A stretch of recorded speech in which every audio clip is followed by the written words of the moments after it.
سبحان اعوذ باللہ من الشیطان الرجیم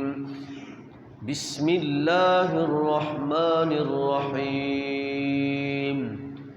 ولا تقتلوا النفس التي حرم الله إلا بالحق ومن قتل مظلوما فقد جعلنا لوليه سلطانا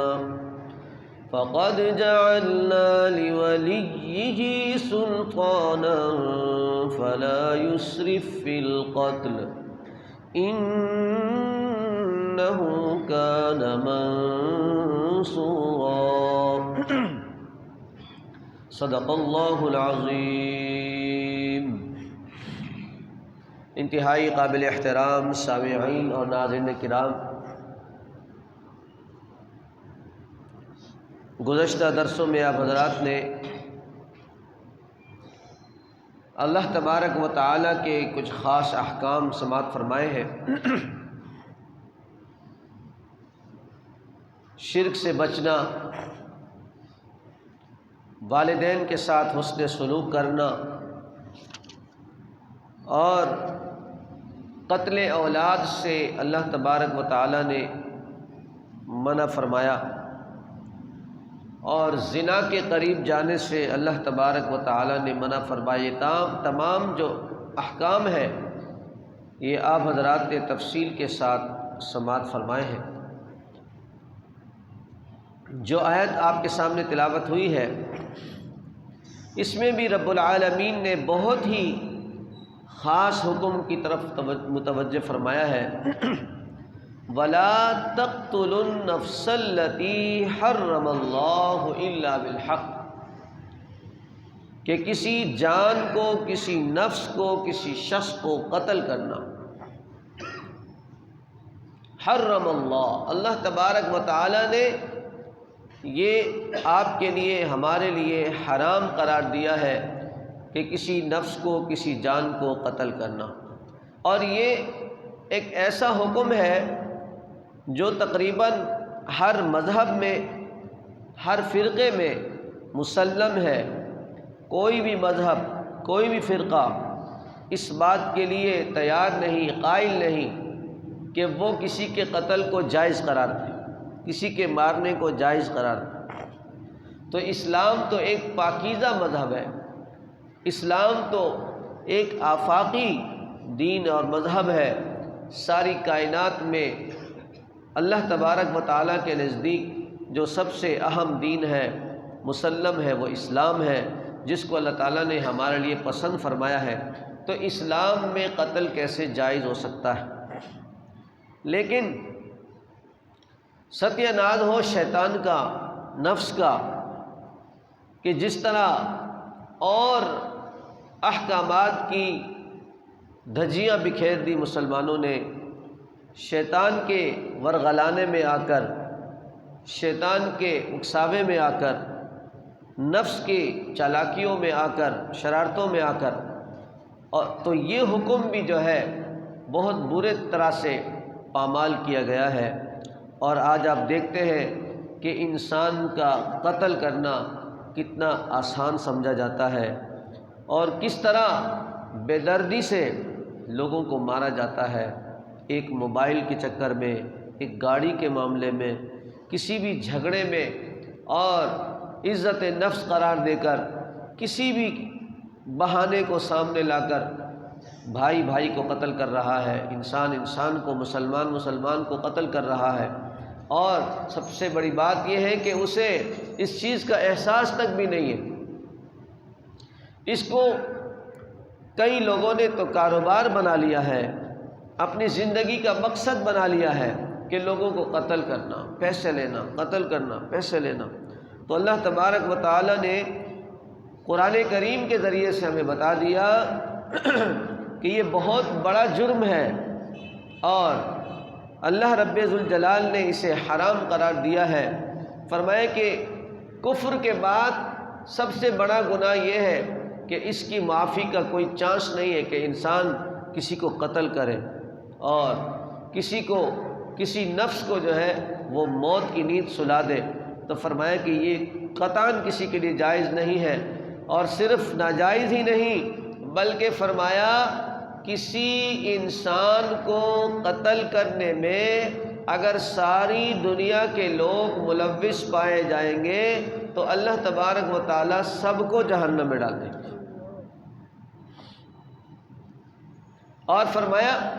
کہ کسی انسان کو قتل کرنے میں، مارنے میں اگر تمہارا ایک جملہ بھی پایا گیا، تمہارا ایک لفظ بھی استعمال ہوا اور تم نے کسی طریقے سے مدد کی، تو فرمایا تم بھی برابر کے قاتل ہو۔ اور فرمایا کہ ایک لفظ کے ذریعے سے بھی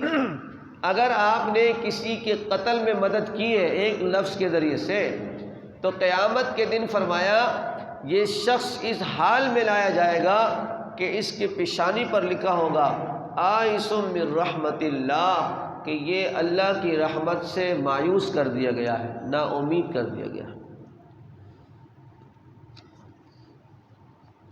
تو رب العالمین نے اس قدر سختی کے ساتھ اس کو حرام قرار دیا ہے۔ الا بالحق، کسی کو قتل کرنا حرام ہے الا بالحق، مگر حق پر۔ وہ کیسے؟ فرمایا کہ ایسے بھی مواقع ہیں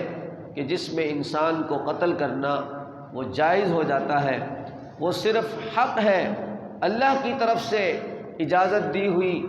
بات ہے، صرف وہ مقامات ہیں جہاں اللہ تبارک و تعالیٰ نے اس کی اجازت دی ہے۔ فرمایا کہ وہ کیا ہے؟ اگر کوئی مسلمان مرتد ہو جائے تو اس کو قتل کیا جا سکتا ہے، اسلام کو چھوڑ کر دین سے پھر جائے، اسلام سے پھر جائے، کلمے سے پھر جائے، مرتد ہو جائے، عیسائیت اختیار کرے، یہودیت اختیار کرے، ہندو بن جائے، کچھ اور بن جائے، تو چونکہ وہ مرتد ہو گیا ہے تو مرتد کا جو ہے وہ قتل کرنا جائز ہو جاتا ہے۔ لیکن یہ بھی ہر آدمی کے لیے نہیں ہے کہ کسی کو تحقیق ہی نہ ہو اور صرف ہوائی بات سنی اور جناب جا کے کسی کو قتل کر دیا۔ یہ بھی اسلامی حکومت کو اختیار ہے، اسلامی امیر کو اختیار ہے کہ جس کو لوگوں نے اپنا امیر مقرر کیا ہے، جس کو امیر المومنین بنایا ہے، جس کو اللہ تبارک و تعالیٰ نے اس عہدے پر فائز کیا ہے، تو وہی اس کا آرڈر جاری کر سکتا ہے، حکم دے سکتا ہے کہ جو شخص مرتد ہے اس کو قتل کر دیا جائے۔ اور دوسرا وہ آدمی جس نے کسی کو قتل کیا ہے تو اس کے گواہ جب ثبوت ہو جائیں تو اس کو قتل کرنا یہ جائز ہو جاتا ہے۔ الا بالحق، یعنی کوئی آدمی کسی کو قتل کر دے تو بدلے میں اس کو بھی قتل کیا جا سکتا ہے۔ یہاں بھی وہی تفصیل ہے کہ ہر آدمی کو اختیار نہیں کہ وہ اس کو قتل کرے، اس کا ولی جو ہے وہ عدالت کر کے، وہ اسلامی حکومت سے درخواست کر کے، وہ امیر سے درخواست کر کے اس کو قتل کروا سکتا ہے، اس لیے کہ وہ مقتول کا ولی ہے۔ اور تیسرا وہ آدمی فرمایا جو شادی شدہ زانی ہو، زنا کرتا ہو، تو اسلامی شریعت کے تحت اسے سنسار کیا جائے گا اور سنسار کر کے اسے موت کی نیند سلائی جائے گی۔ تو یہ تین جو ہے شرطیں ہیں، تین مواقع ہیں جن میں انسان کو قتل کیا جا سکتا ہے اور اس کا قتل کرنا جائز ہو سکتا ہے۔ لیکن اس کے علاوہ کوئی آپ کے پاس آپشن نہیں ہے کہ آپ کسی کو قتل کرنے کے لیے تیار ہوں یا کسی کے قتل میں مدد دے سکیں۔ اور فرمایا اس قتل کی اجازت میں بھی اللہ تبارک و تعالی نے اتنی باریکی رکھی ہے۔ فرمایا وَمَنْ قُتِلَ مَظْلُومًا فَقَدْ جَعَلْنَا لِوَلِيِّهِ سُلْطَانًا فَلَا يُسْرِفْ فِي الْقَتْلِ إِنَّهُ كَانَ مَنْصُورًا۔ فرمایا کہ اگر کسی کو کسی نے قتل کر دیا تو اس کے ولی کو اللہ تعالیٰ نے اختیار دیا ہے کہ وہ بدلے میں جو ہے قاتل کو قتل کروا سکتا ہے، عدالت کے ذریعے سے اور امیر المومنین کے ذریعے سے، اسلامی شریعت کے ذریعے سے اسے قتل کروا سکتا ہے۔ لیکن اس کو بھی اللہ تبارک و تعالیٰ نے فرمایا فَلَا يُسْرِفْ فِي الْقَتْلِ، کہ کسی کو قتل کرنے میں آپ زیادتی نہیں کر سکتے۔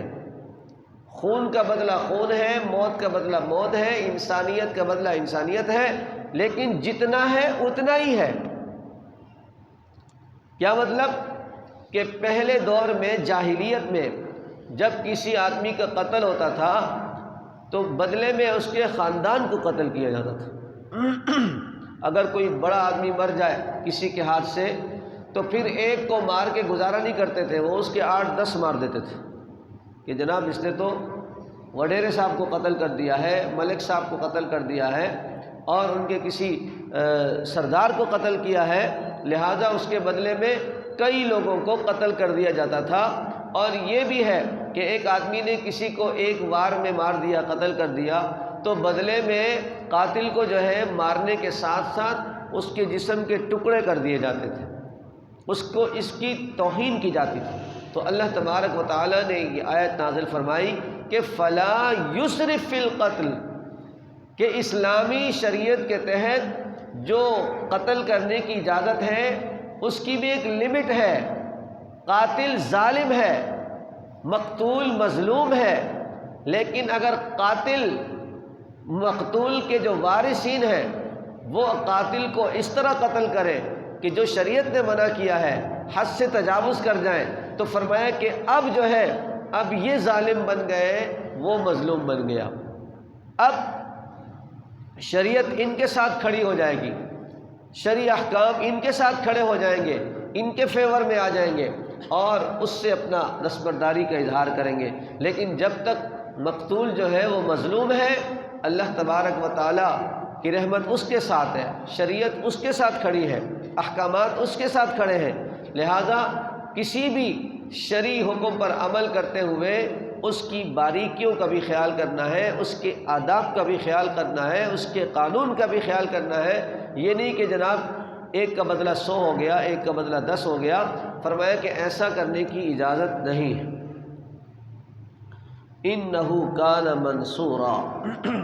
پھر اس کی مدد ہوتی ہے جو حکم پر چلتا ہے، اس کی مدد ہوتی ہے جو شریعت پر قائم ہے، اس کی مدد ہوتی ہے جو شرعی احکام کو فالو کرتا ہے، اس کی تابعداری کرتا ہے، اپنے نفس کی خواہش کو اس میں داخل نہیں کرتا۔ حضرت علی رضی اللہ تعالیٰ عنہ کے بارے میں تو بڑا مشہور روایت احادیث میں آپ سنتے رہتے ہیں کہ جناب یہودی کو قتل کرنے کے لیے اس کے سینے پہ چڑھے کہ دشمن اسلام ہے، میں اس کو قتل کروں اور اسلام کا باغی ہے۔ جب اس نے جناب دشمن نے حضرت علی کی طرف تھوکا اور آپ کے چہرے پر اس نے تھوک دیا تو آپ جناب قتل کرنے کے بجائے نیچے اتر آئے، چھوڑ دیا اس کو۔ لوگوں نے کہا حیرت کی بات ہے، پہلے آپ قتل کر رہے تھے اور اس نے بدتمیزی بھی کی، اب آپ اس کو قتل نہیں کر رہے۔ تو حضرت علی رضی اللہ تعالیٰ عنہ نے فرمایا کہ پہلے میں اس کو اللہ کے لیے قتل کر رہا تھا، اب جب اس نے میرے منہ پر تھوکا تو میرا اپنا غصہ بھی شامل ہو گیا، لہذا میں اپنے لیے کسی کو قتل نہیں کر سکتا، اپنے لیے کسی کو قتل نہیں کر سکتا۔ تو وَلَا تَقْتُلُوا النَّفْسَ الَّتِي حَرَّمَ اللَّهُ إِلَّا بِالْحَقِّ، اللہ تبارک و تعالیٰ نے انسان کو انسان کے لیے حرام قرار دیا ہے کہ وہ اس کو قتل کرے یا اس کے قتل میں کسی طرح بھی شامل ہو۔ مَنْ قَتَلَ نَفْسًا بِغَيْرِ نَفْسٍ فَكَأَنَّمَا قَتَلَ النَّاسَ جَمِيعًا، کہ جو آدمی کسی کو بغیر وجہ کے قتل کرے گویا اس نے ساری انسانیت کو قتل کر دیا۔ وَمَنْ أَحْيَاهَا فَكَأَنَّمَا أَحْيَا النَّاسَ جَمِيعًا، اگر کوئی کسی کی جان بچاتا ہے، اس کی مدد کرتا ہے، کسی طریقے سے بھی موت کے منہ سے اسے نکالتا ہے تو فرمایا گویا کہ اس نے پوری انسانیت کو بچا لیا ہے۔ تو اتنی بڑی بات۔ وَلَا تَقْرَبُوا مَالَ الْيَتِيمِ إِلَّا بِالَّتِي هِيَ أَحْسَنُ حَتَّى يَبْلُغَ أَشُدَّهُ وَأَوْفُوا بِالْعَهْدِ إِنَّ الْعَهْدَ كَانَ مَسْئُولًا۔ اگلا حکم اللہ تبارک و تعالیٰ فرماتے ہیں کہ یتیم کے مال کے قریب بھی مت جاؤ۔ کسی کے گھر میں یتیم ہے، بھائی کے بچے ہیں، بہن کے بچے ہیں، ان کی وراثت تمہارے پاس ہے، ان کا مال تمہارے پاس ہے، ان کی تربیت تمہارے پاس ہے، ان کی نگرانی تمہارے پاس ہے، ان کی پرورش تمہارے ہاتھوں میں ہے، تو فرمایا بڑا خیال رکھنا ہے کہ اس کے مال میں کہیں گڑبڑ نہ ہونے پائے، اس لیے کہ جناب یہ مال جو ہے بڑی کشش والی چیز ہے اور شیطان کا حملہ بڑا آسانی سے اس میں ہو جاتا ہے اور کارگر اور کامیاب ثابت ہوتا ہے کہ آدمی جو ہے بے دریغ کسی کا پیسہ جو ہے وہ لوٹتا ہے اور خرچ کرتا ہے اور سمجھتا ہے کہ میں ٹھیک کر رہا ہوں، میں اس کی تربیت کر رہا ہوں، میں اس کی پرورش کر رہا ہوں، میں اس کا بڑا ہوں، لہٰذا میں کھا سکتا ہوں۔ فرمایا کہ نہیں، وَلَا تَقْرَبُوا مَالَ الْيَتِيمِ إِلَّا بِالَّتِي، فرمایا کہ جب تک یتیم جوانی کو نہ پہنچ جائے، سمجھدار نہ ہو جائے، اس کے مال کو ناجائز طور پر کھانے کی اجازت بالکل بھی نہیں۔ جائز کیسے ہوگا؟ وَلَا تَقْرَبُوا مَالَ الْيَتِيمِ إِلَّا بِالَّتِي هِيَ أَحْسَنُ۔ یہ بھی طریقہ ہے کہ یتیم کا مال آپ کے پاس ہے، بھائی کا بچہ ہے، بہن کا بچہ ہے، اس کا اچھا خاصا مال آپ کے پاس ہے، لیکن آپ اتنے غریب ہیں کہ آپ کے پاس کھانے کو نہیں۔ جب آپ کھانا نہیں بنائیں گے تو اس کو کیا کھلائیں گے؟ جب آپ کپڑے نہیں پہنیں گے تو اس کو کیا پہنائیں گے؟ تو لہٰذا اللہ کو حاضر ناظر کر کے اس میں سے جائز خرچہ کر سکتے ہیں کہ جناب آپ کے پاس روزگار نہیں ہے، آپ بیمار پڑے ہوئے ہیں، آپ پریشان حال ہیں، آپ نے کہا یار پیسہ تو اس کا میں کیا کروں، خود بھی بھوکا مر رہا ہے، اس کو بھی مار رہا، ہاں جی، خود بھی کپڑے نہیں پہن رہا، اس کو بھی نہیں دلا رہا۔ تو جب ایسی حالت ہو، ایسی پوزیشن ہو، تو پھر اس مال میں سے آپ استعمال کر سکتے ہیں کہ جناب میں 2 روٹی اس کے لیے منگوائی، 2 اپنے لیے بھی منگوائی، کھانا سالن اس کے لیے بنایا، اس میں سے خود بھی کھایا، اس لیے کہ اب یہ بھی مستحق ہے۔ تو مستحق ہو تو استحقاق کے درجے میں اس کے مال کو استعمال کیا جا سکتا ہے، اس کی پرورش کی جا سکتی ہے، لیکن اگر اللہ نے آپ کو دیا ہوا ہے، آپ روزی سے تنگ نہیں ہیں، آپ کے پاس ملازمت ہے، آپ کے پاس دکانداری ہے، آپ کے پاس اپنا کاروبار ہے، آپ کے پاس اپنی فیملی ہے، لیکن اس کا بھی پیسہ بینک میں رکھا ہوا ہے اکاؤنٹ میں یا آپ کے پاس موجود ہے، تو اب آپ اس کے مال کو جو ہے بے دریغ استعمال نہیں کریں گے، بلا ضرورت استعمال نہیں کریں گے، بلکہ اپنے مال میں استعمال کر کے آپ اس بچے کی تربیت کریں گے، اس کی حفاظت کریں گے اور اپنے فرض کو انجام دیں گے۔ یہ آپ کی نوکری نہیں ہے، یہ آپ کا فرض ہے، یہ اللہ تبارک و تعالیٰ نے آپ کو ذمہ داری دی ہے، اس ذمہ داری کو پورا کرنا آپ کے اوپر لازم ہے، آپ کے اوپر فرض ہے۔ تو فرمایا کہ یتیم کے مال کو جو ہے وہ اس طرح خرچ کرنے سے اپنے آپ کو بچائیں، حتیٰ یبلغ اشدہ، جب وہ بالغ ہو جائے، جوان ہو جائے، یعنی کہ شرعی طور پر 15 سال کا ہو جائے، سرکاری طور پہ 18 سال کا ہو جائے، تو اس کا مال پھر آپ اس کو حوالے کر سکتے ہیں، پھر آپ اس کی اجازت سے استعمال بھی کر سکتے ہیں۔ اب بچہ جوان ہو گیا، ماشاءاللہ 15 سال 18 سال کا ہو گیا، اس کو پتہ ہے جی میرا چاچا ہے، میرا تایا ہے، میرا فلاں ہے، یہ بھی غریب ہے، اس کے پاس تو کھانے کو ہے ہی نہیں، یا اس کی نوکری نہیں ہے، یا اب یہ بے روزگار ہو گیا ہے، یا اب یہ بیمار ہو گیا ہے، تو اب جناب وہ اپنی اجازت سے آپ کو دے سکتا ہے، آپ اس سے پوچھ کے استعمال بھی کر سکتے ہو۔ تو جائز طریقے سے کوئی بھی کام کیا جا سکتا ہے، لیکن کسی کو اندھیرے میں رکھ کر، کسی سے چھپا کر یا بغیر اجازت کے ایسا کام کرنا بہت زیادہ نقصان دہ ہے۔ فرمایا کہ یہ جہنم کی آگ ہے، یتیم کا مال کھانا جو ہے، فرمایا کہ یہ آگ کے انگارے ہیں، یہ پیسہ نہیں ہے، یہ مال نہیں ہے، بلکہ یتیم کا مال ناجائز طور پر کھانا یہ گویا کہ آگ کے انگارے کھانا ہے۔ وَأَوْفُوا بِالْعَهْدِ، اور وعدے کا وفا کرنا، جب وعدہ کرو اس کو پورا کرو، حدیث میں آتا ہے، تو قرآن پاک نے جو حکم دیا ہے اپنے وعدوں کو پورا کرو۔ إِنَّ الْعَهْدَ كَانَ مَسْئُولًا، بے شک جو وعدہ ہے اس کے بارے میں سوال کیا جائے گا، اس کے بارے میں پوچھا جائے گا، لہذا جب بھی کسی سے وعدہ کرو اور جب بھی کسی سے معاہدہ کرو، اس معاہدے کا پاس رکھو، اس وعدے کو پورا کرو، اس لیے کہ یہ وعدہ ایسا نہیں ہے کہ جناب نہ کسی نے سنا نہ کسی نے پوچھا، بلکہ اللہ تبارک و تعالیٰ کے ہاں یہ معاہدہ، یہ وعدہ، یہ ایگریمنٹ یہ جو ہے محفوظ ہے، اور اللہ کے ہاں اس کے بارے میں سوال ہوگا، باقاعدہ سوال و جواب ہوگا، اللہ کی عدالت ہوگی۔ لہٰذا اگر اللہ تعالیٰ کے سامنے شرمندگی سے بچنا ہے اور جہنم کی آگ سے اپنے آپ کو بچانا ہے اور اللہ تبارک و تعالیٰ کی پکڑ سے بچنا ہے، عذاب سے بچنا ہے، تو فرمایا کہ جو وعدہ کرو اس کو پورا کرو۔ ان العہد کان مسئولا، بے شک جتنے بھی وعدے ہیں اس کے بارے میں سوال کیا جائے گا۔ آخری بات عرض کر رہا ہوں، وعدہ جو ہے یہ نہیں ہے کہ جناب میں نے کسی سے کہا کہ میں وعدہ کرتا ہوں آپ کو اتنے پیسے دوں گا تو اب یہ وعدہ ہو گیا، میں وعدہ کرتا ہوں جناب میں فلاں تاریخ تک مکان بنا دوں گا، صرف یہ وعدہ ہو گیا، یہ جناب میں وعدہ کرتا ہوں میں آپ کو اگلے مہینے اگلے سال گاڑی دلوا دوں گا، صرف یہ وعدہ ہو گیا۔ لوگ سمجھتے ہیں کہ یہ وعدہ ہے کہ جو آدمی صرف وعدہ کرتا ہے وہی وعدہ ہوتا ہے، یہ بھی وعدہ ہے، یہ بھی وعدہ ہے، لیکن صرف یہی وعدہ نہیں ہے۔ فرمایا کہ جہاں آپ کوئی بھی ملازمت کرتے ہیں، نوکری کرتے ہیں، ڈیوٹی انجام دیتے ہیں، وہ بھی ایک وعدہ ہے۔ میں ایک مہینے آپ کے ہاں ڈیوٹی کروں گا،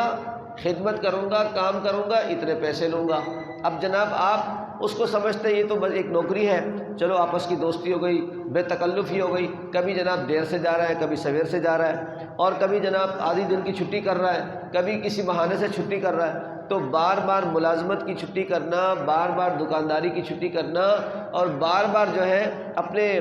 کئی لوگ ایسے ہوتے ہیں کہ جو جناب دوسرے بندوں کو بیچ کے حاضری لگوا دیتے ہیں، مہینے کی تنخواہ پوری لے لیتے ہیں۔ خصوصاً جو ہے سرکاری نوکری میں بہت زیادہ ہوتا ہے کہ جناب 15 دن چلے گئے، 10 دن چلے گئے، تنخواہ پوری لے لی۔ کسی بندے کو کہا کہ یار حاضری میری لگوا دینا، وہ حاضری لگوا رہا ہے اور یہ حرام کے پیسے لے رہا ہے۔ تو فرمایا یہ بھی وعدہ خلافی ہے۔ جتنے بھی آپ کی جہاں جہاں آپ کی ڈیوٹی ہے، آپ کی نوکری ہے، آپ کا کام ہے، یہ سارا کا سارا یہ وعدہ ہے۔ اس میں جو بھی وعدہ خلافی کرتے ہیں، مالک سے آپ کو معافی مانگنی چاہیے، مالک کو اطلاع دینی چاہیے، مالک کو جناب درخواست دینی چاہیے، تاکہ آپ کا معاملہ دنیا میں ہی ختم ہو جائے، آخرت پہ نہ جائے۔ تو اللہ تبارک و تعالیٰ سے دعا ہے کہ رب کریم ہم سب کو، ہر مسلمان کو اس طرح کی تمام چیزوں کا جہاں وعدہ کہلاتا ہے خیال رکھنے کی توفیق عطا فرمائے، اور اپنے تمام تر وعدوں کو پورا کرنے کی اللہ تعالیٰ توفیق دے اور ہم سب کی مدد فرمائے۔ وآخر دعوانا ان الحمد للہ رب العالمین۔